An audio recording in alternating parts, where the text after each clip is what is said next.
All right, Combat Talk Radio doing a follow-on to the aftermath of Errol Spence versus Terence Crawford, and Crawford stopping Errol Spence in 9. Social media started chiming in here and has had some theories floating around. Some of them went viral, some of them did not, and I'm going to talk about a few of these things that were stated because first of all, I had a laugh, and second, I just want to put the message out there so you know what people are saying. This ain't coming from me, it's coming from social media.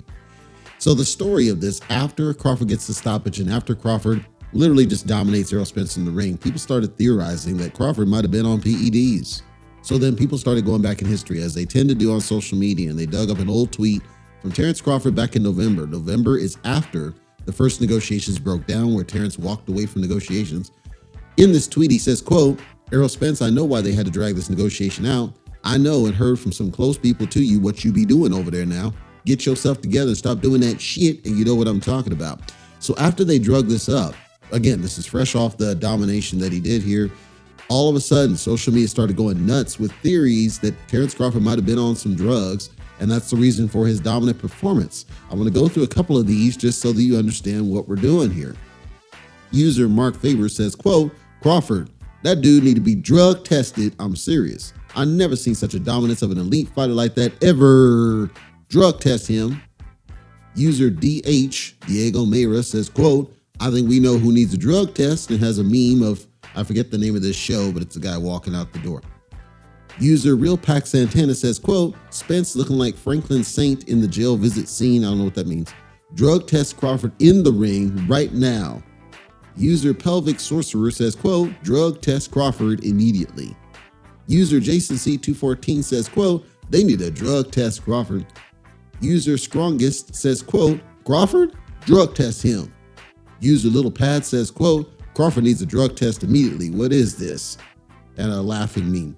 User Sly Snob says, quote, "I need to see the drug test from Crawford after this. This is embarrassing." I'm not in a position to say yay or nay. Any sort of drug testing protocols or results were not made public either prior to or after the fight. I think a lot of people are just simply stunned at the level of performance and Spence appearing to just get completely destroyed by somebody who came up from a lower weight class. Because of course, Spence, he's campaigned, he started at 154, he went back down to 147. He's largely been at 147 his whole career. And so Crawford, who was at the lower weight classes as far down as I believe 130, and all of a sudden he's able to come up to 147, gets comfortable at the weight, but still he came up from like 130 and has a dominant performance against somebody who is largely a career welterweight. I think people are just kind of in a state of shock about what they saw. I would add a little bit. The size difference was kind of shocking because if you looked on some of the photos, it was clear that Crawford appeared at least bigger and stronger than Errol Spence did. And some people attributed to this to the weight, trying to cut weight and possibly lost some muscle mass on Spence's side. I don't know for sure. I just thought it was funny and figured I would share this, that apparently people think that Crawford might be have done some PEDs. No, we're never going to really know because obviously the weigh-in was closed doors. There wasn't very much announcement about drug testing. There was a lot of things that were kind of kept under wraps, and we don't really know what may or may not have happened.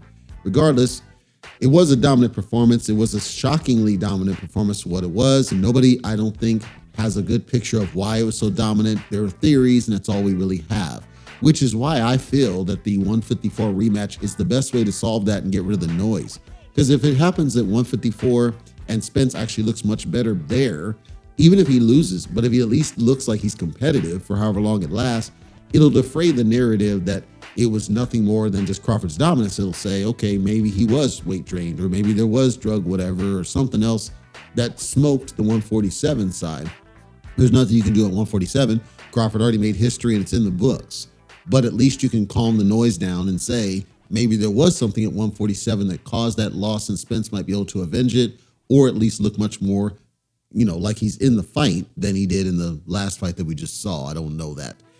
It's good questions to answer, in my opinion. I know some people are talking about there's no point in having a rematch because of what you saw. I think these people are ignoring what they really did see, which is that the Spence that was in that ring was not close. Somewhat of the fighting strategy was there. I'm talking physically. He wasn't the same Spence that you would have seen. And I'll give you a couple of examples. I challenge you to go back and watch Errol Spence versus Lartey.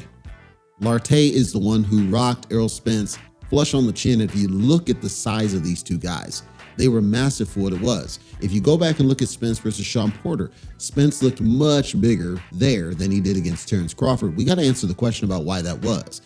People will say camera. It wasn't camera because we were dealing with much higher resolution, much closer in what we saw. It just, Spence seemed to lose some muscle mass. Whether that's truly what happened or not, Crawford himself said, I felt his power, there was nothing there.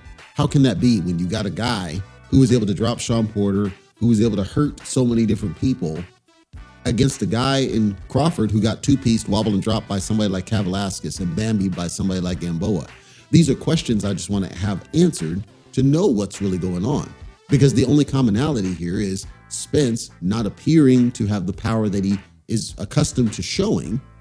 This is a guy that just destroyed Yordenis Ugas, and I'm not even talking about the skill. I'm talking just power, breaking down, landing. How is it possible that Spence is able to physically destroy Ugas en route to a doctor stoppage, but with Crawford, he can't even cause any damage at all when Crawford was getting bambied off of Yordenis Gamboa, got two-piece wobbled and dropped by Kavaliauskas? How can these things be possible? Something doesn't seem right. And again, the only commonality there is Spence and his physical state. So, summary, do I think Crawford was doing PEDs? I don't think he was. I don't know, but I don't think he was. I think it's more about Spence. I think the Spence that showed up was not the Spence that we expected to show up, and as a result, Crawford took advantage like he's supposed to do. That's what I think. And if I'm right, a fight at 154 will answer the questions once and for all, so we can kind of put it to rest and shut some people up.